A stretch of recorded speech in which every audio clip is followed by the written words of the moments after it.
देवभूमी कोकणात हरणे बंदरावर हांव शुभम राजेंद्र वांयगणकर तुमचे स्वागत करता। तुमका सुवर्णदुर्ग किल्लो बघूचो आसा, चला तर दाखवताय।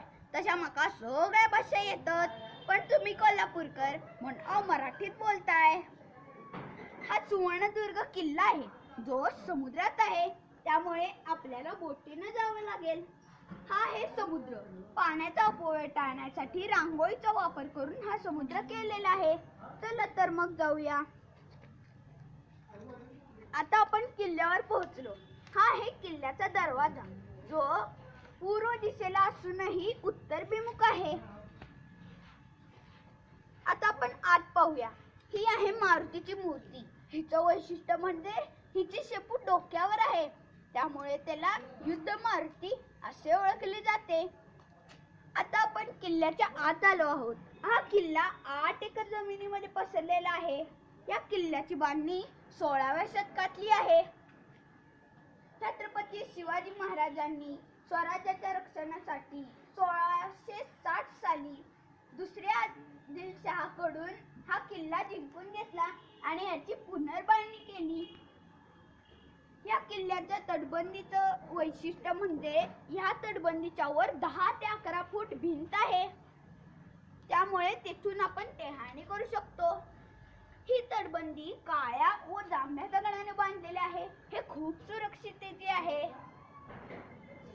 हे आम्ही दगड, माती, वीट, वाळू, खडे, खापऱ्या यांपासून केलेले आहे। ही समाधी आहे।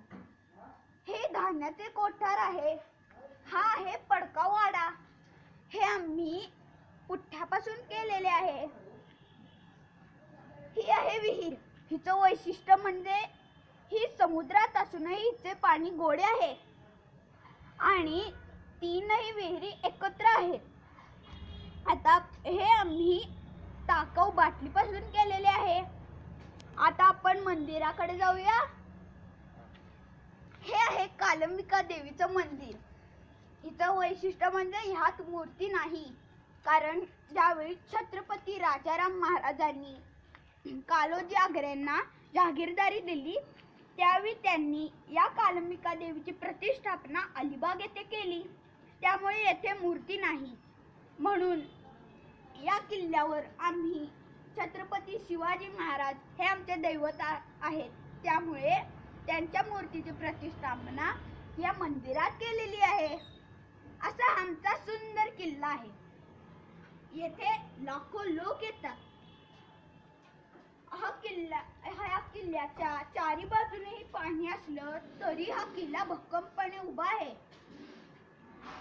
छत्रपती शिवाजी महाराजांच्या पदस्पर्शाने पावन झालेल्या किल्ल्यावर आज आम्हाला यायला आलं, हे आपलं भाग्य आहे।